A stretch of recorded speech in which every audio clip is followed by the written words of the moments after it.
Bağlarının kadı bir hikmet, bağlarının hüsnü bir şöhretinden yağraydın akşam, baliga tökülüp himmet. Şöhretinden yağraydın akşam, baliga tökülüp himmet.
Mukaddesliğe dökülgen gül kumu,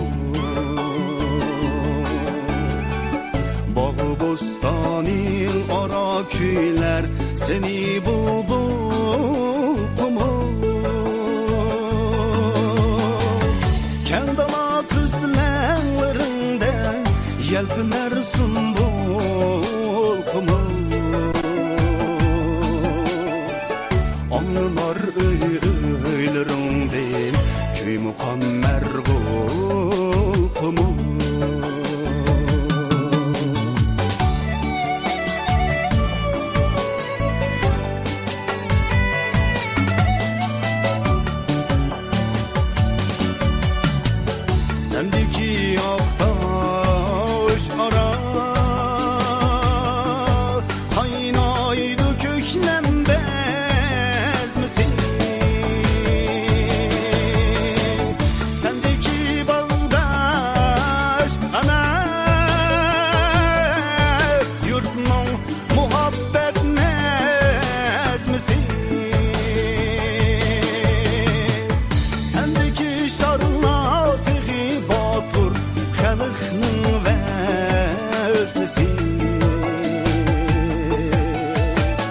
Qo'lning ham chilininga el jahon maqbul qumum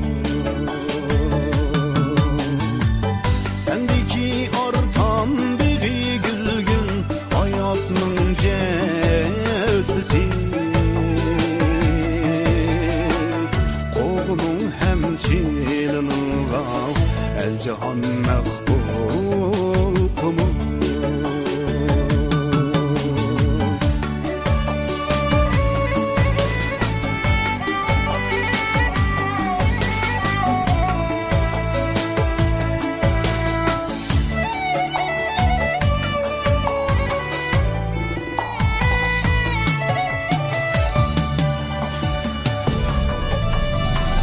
Var senin palvan süper